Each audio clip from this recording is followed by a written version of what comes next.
बैठ जाएं आप लोग मेहरबानी से। खुदा बहुत बरकत दे बच्चों को। और बच्चों ने आज पिछले संडे भी और आज भी बहुत अच्छी वर्शिप करी। सबकी आवाज़ आ रही थी और तभी सबकी आवाज़ में बिना माइक के वहाँ बाहर तक आवाज़ गई, क्योंकि बच्चे जो हमेशा मन के सच्चे होते हैं और सच्चाई से ये लोग अपनी इबादत करते हैं। तो सब बच्चों को खुदा बहुत बरकत दे। इसी तरह से बेटा हर संडे को आप प्रेज़ वर्शिप किया करिए। आइए एक बार फिर से हम लोग खुदा के कलाम से पढ़ेंगे अय्यूब की किताब। अय्यूब की किताब उसका 4 अध्याय, अय्यूब 4 अध्याय और उसके 1 आयत से लेकर के मैं 5 आयत तक आपके सामने पढ़ूंगा।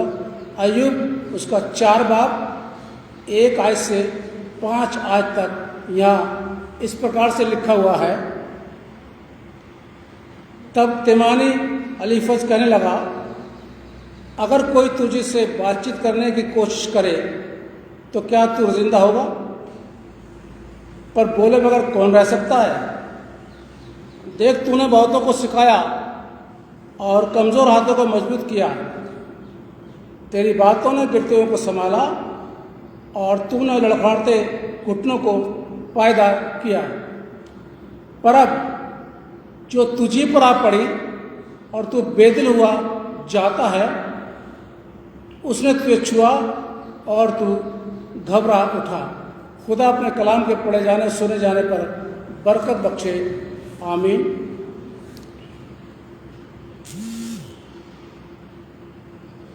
अजीज़ों, आज का जो टॉपिक है वो है शब्दों की ताकत और इसका मुख्य पद है भजन संहिता 141 पद 3। जरा जोर से पढ़िए, भजन संहिता 141 पद 3। हे यहोवा मेरे मुख पर पैरा बैठा, मेरे होठों के द्वार की रखवाली कर। बैठिए, थैंक यू। आइए दुआ करें। खुदावंद ने इस समय आपके कलाम का मनन करने के लिए जा रहे हैं और ये बहुत ज़रूरी है कि आपका ज्ञान, आपकी बुद्धि और आपकी समझ हमको मिले, ताकि हम आज के कलाम को समझ सकें और उसको अपने जीवन में लागू कर सकें। आज के कलाम से किसी इंसानी कोई तारीफ ना हो, बल्कि सारा आदर, सम्मान, महिमा, प्रशंसा आपको मिले। खुदावंद यीशु मसीह के नाम से मांगते हैं, आमीन। शब्दों की ताकत है। और दाऊद बादशाह अपने भजनों में ये कहता है, दुआ मांगता है खुदा से और खुदा से कहता, हे खुदा मेरे मुख पर पहरा बैठा दे। क्यों बोलता है पहरा बैठा दे? इसलिए मेरे होठों के द्वार की रखवाली कर।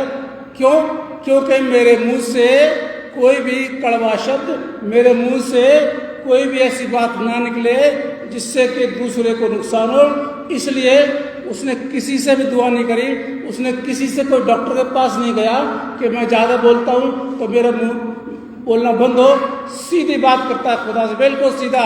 और खुदा से कहता, तू पैरा बैठा, तू मेरे मुंह पर पैरा बैठा, तू मेरे मुंह पर कब्जा कर, ताकि मेरे मुंह से कोई भी गलत बात ना निकले। कितने मसीह समाज के लोग ये दुआ करते हैं जो दाऊद ने दुआ की?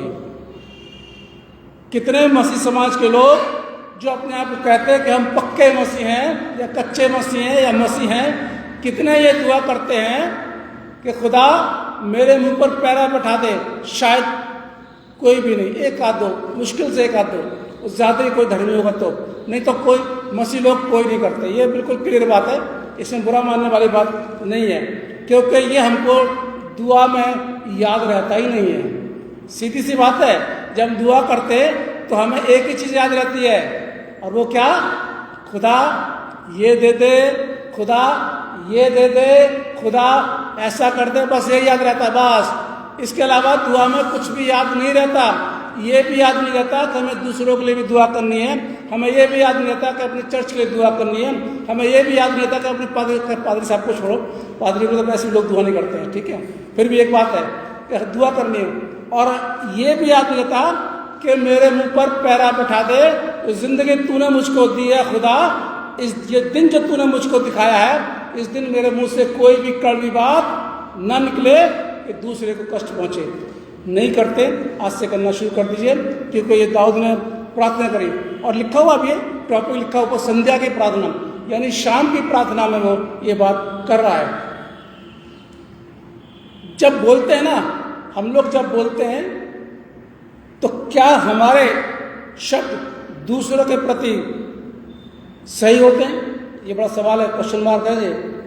जब भी हम बोलते हैं तो जो शब्द हम इस्तेमाल करते हैं तो क्या वो शब्द दूसरों के लिए सही होते हैं? नंबर एक, क्या हम अपने शब्दों से दूसरों को दुख तो नहीं पहुंचाते? नंबर तीन, क्या हमारे शब्द दूसरों को ताड़ना देना तो नहीं चाहते?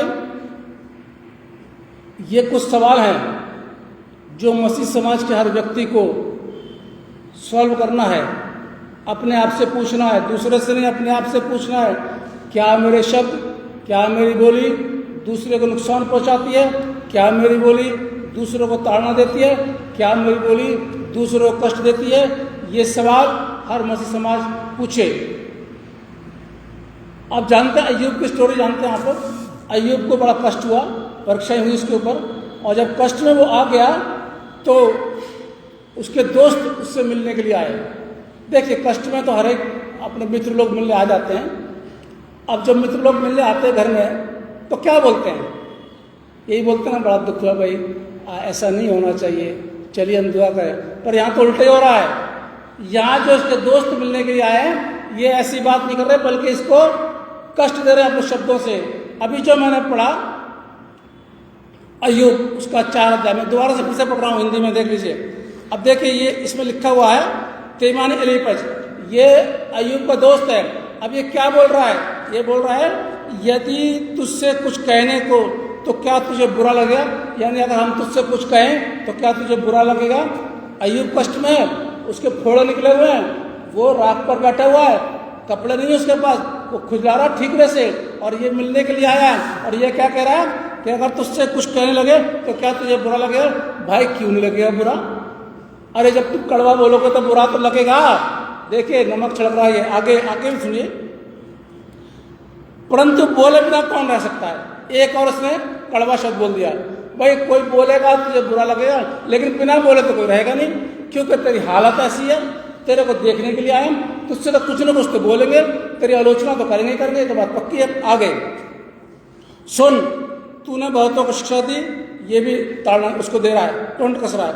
निर्बल लोगों को बलवंत किया, गिरते हुओं को तूने अपनी बातों संभाल लिया, और लड़खड़ाते हुए लोगों को तूने बलवंत किया। ये उसको समझा रहा है, बता रहा है, देख तूने इतने भले काम किए हैं, तूने इतने अच्छे अच्छे काम किए हैं, उसके बावजूद भी तेरी ये हालत हो गई है।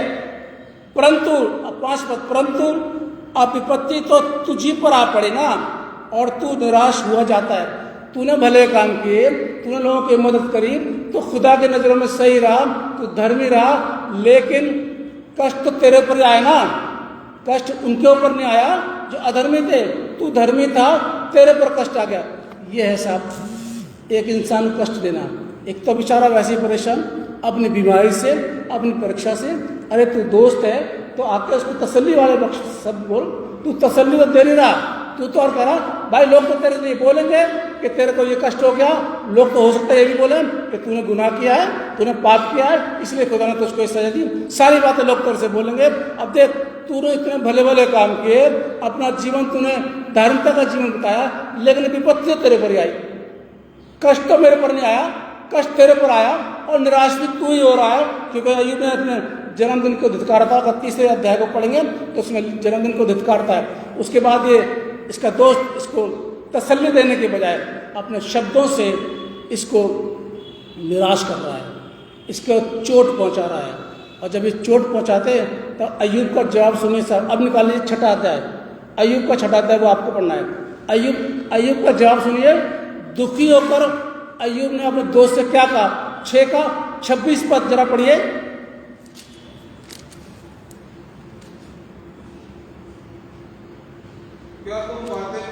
क्या तुम बातें पकड़ते हो? अय्यूब कह रहा क्या तुम बातें पकड़ते हो? आगे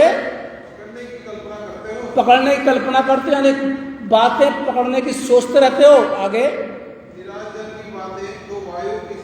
निराश जन की बातें तो वायु जैसी हैं। भाई मैं तो निराश हो चुका, अब वो तो बात कर रहा है तो हवा जैसी बातें। आगे 27 पद, तुम अनाथों पर चिट्ठी डालते और अपने मित्र को बेचकर लाभ उठाने वाले हो। यानी अय्यूब दुखी होकर बोलता है कैसी बातें तुम लोग करते हो, तुम मेरे को और दुखी दे रहे हो। मैं तो दुखी हूँ, मैं तो निराश हूँ, लेकिन तुम्हारी बातों से मैं और निराश हो जाता हूँ, मुझे और दुखी करते रहते हो।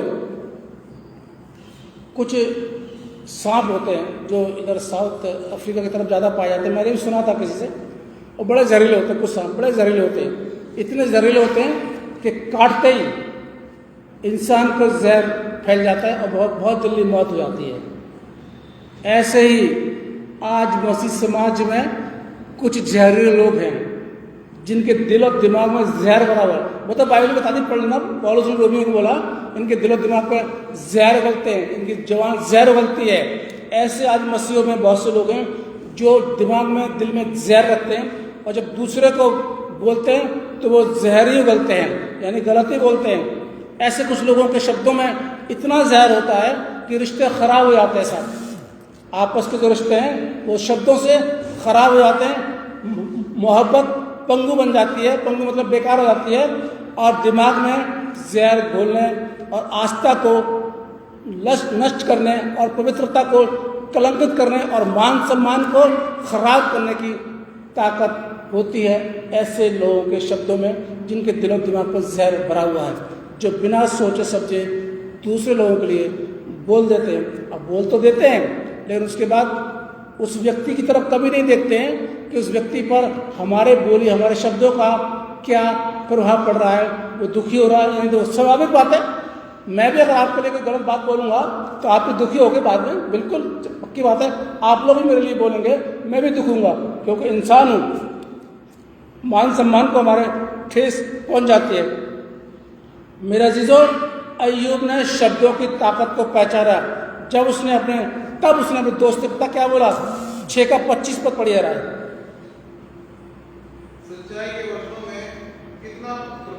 सच्चाई के वचनों में कितना प्रभाव होता है? आगे, तुम्हारे विवाद से क्या लाभ? पर तुम लोग जो बात कर रहे हो ना, उससे तो कोई लाभ ही नहीं है। जो सच्चाई बात होती है, सच हमेशा कड़वा होता है।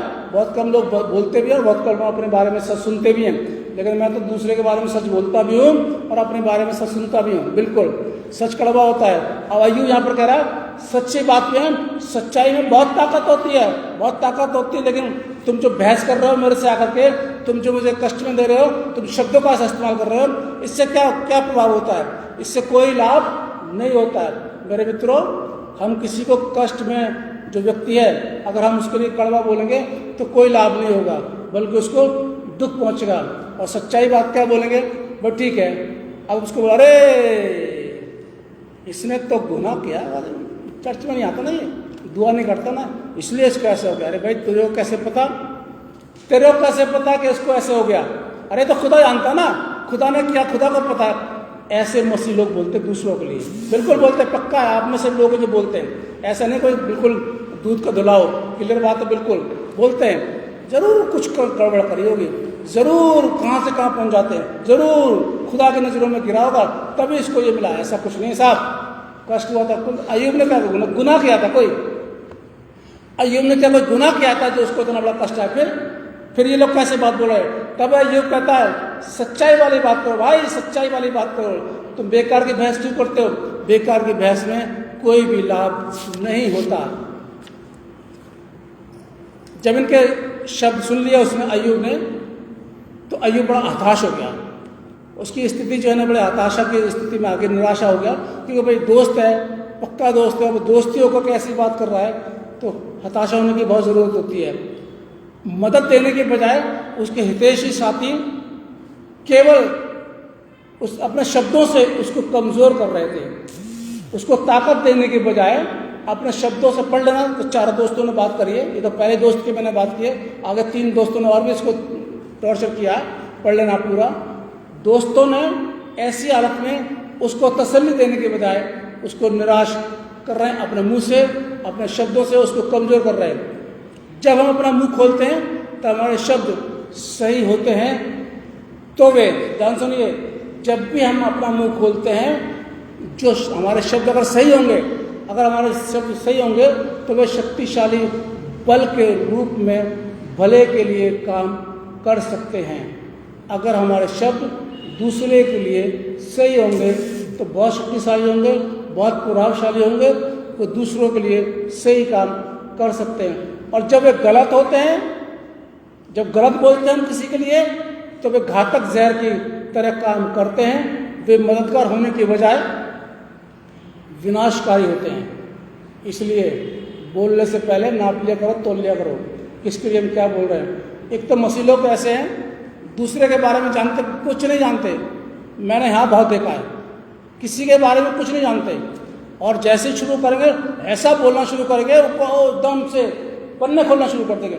उसके बारे में पता नहीं है कि वो व्यक्ति कैसा है कैसा नहीं है, लेकिन बोलना हाँ में मिलाना शुरू कर देंगे। ऐसे भी लोग हैं। ध्यान सुनिए, हमारा एक गलत शब्द दूसरे को विनाश पहुंचाता है, घातक पहुंचाता है, और हमारा एक शब्द सही कमजोरी में दूसरे इंसान को बलवंत करता है, आगे बढ़ाता है, उठाता है ऊपर। इसलिए मसीह लोगों, बोलने से पहले सोच लिया करो कि हम दूसरे के लिए क्या शब्दों का इस्तेमाल कर रहे हैं। अपने दोस्त बनाने के बजाय हमारे शब्द उन्हें फाड़ डालते हैं। संपर्क हमारा सही हो, वो सही तो हो नहीं पाता, बल्कि हमारे शब्दों की वजह से संपर्क हमारा टूट जाता है। आज सावधान रहें साहब, मसीह लोग सावधान रहें। दूसरों से कैसे बात करते हैं वो सोचना पड़ेगा। सावधान करते हैं कि हमारा बात करने का तरीका कैसा है। दूसरे क्या करते हैं उनको छोड़ो जी, आप जो दूसरे क्या करते हैं उनको छोड़ो, अपनी बात देखो। आप सेल्फ अपना देखो कि आप क्या करते हो। हम क्या करते हैं, दूसरे का धुलना शुरू कर देते हैं शब्दों से। वो ऐसा था, हुआ, अरे भाई उसको छोड़ो ना, उसको झेलने में अपना समय क्यों बर्बाद कर रहे हो। अरे अपने बारे में देखो ना, अब हमारी कमीज फटी हुई है तो अपनी कमीज सिल लो ना। दूसरे की कमीज को फटने के लिए, सिलने के लिए क्यों सुई धागे में ऐसे करते रहेंगे, धागा डालते रहेंगे, और धागा डलेगा नहीं, डालते रहेंगे, सिलना। अरे भैया तेरी कमीज फटी है, पहले अपनी कमीज को देख ले, उसमें धागा डालकर सिल ले। आज मसीह समाज क्या करता है, दूसरी कमीज देखता है फटी हुई है, इसको सिलूं, कैसे सिलूं, अरे ये कैसे फट गई, जरूर कांटे में गया होगा, जरूर तूने कुछ ऐसा किया होगा, जरूर तूने झगड़ा किया होगा। अब बेचारे की पता नहीं कैसे फटी, पुरानी थी, कैसे फटी कैसे नहीं फटी, लेकिन उसको पूरी कहानी बता देंगे। ये है मसीह का। इसलिए सावधान रहें। हमारा शब्द, एक एक शब्द बड़ा कीमती होता है, और हमारा शब्द दूसरे को उन्नति भी दे सकता है और दूसरे को निराशा में भी ला सकता है। विचार करना बहुत जरूरी होता है। सही शब्द चंगाई भी ला सकता है। कोई बीमार व्यक्ति है, अगर आप जाएंगे तो कुछ नहीं बोलना आपने, आप सही बोले, कोई बात नहीं, खुदा पर भरोसा रखिए, खुदा आपको ठीक कर देगा। आधा तो वैसे ही बीमारी दूर हो जाएगी, है ना। अब जाके क्या बोले, पड़ गए ना, मना कर रहे थे, वहां मत जाओ, पड़ गया ना, बीमार हो गया ना, देख कितना मना, बेचारा वैसे बीमार और बीमार हो जाएगा। सही शब्द बीमारी आदमी को चंगा कर देते हैं। दुआ से पहले उसको प्रोत्साहन देते हैं, साथ देते हैं, उसको आगे बढ़ाते हैं, उसको ला सकते हैं। लेकिन जब गलत शब्द हम पढ़ते हैं तो फिर हमारे रिश्ते नष्ट हो जाते हैं। इसलिए शब्दों को तालमेल जरूर से आप रखिए। अंत की बात बता रहा हूँ मैं आपको, बड़ा सही, ये जो हम बोल रहे हैं ना आजकल अपनी ज़िंदगी के अंदर, ये न्याय के दिन हमारे बोल जो है ना वो नापे जाएंगे। और ये मैं नहीं कह रहा हूँ, ये तो यीशु मसीह ने बता दिया। पढ़ लो, पढ़ा देता हूँ। मत्ती 12 निकालिए जरा, मत्ती 12 सब लोग निकाल लीजिए जरा। जो शब्द हम जिंदगी के अंदर बोल रहे हैं ना, उसी से हमारा न्याय होगा। यीशु मसीह हमारा एक एक शब्द से न्याय करेंगे। मत्ती 12 निकाल लिया जरा भाई, 36 पद पढ़ो।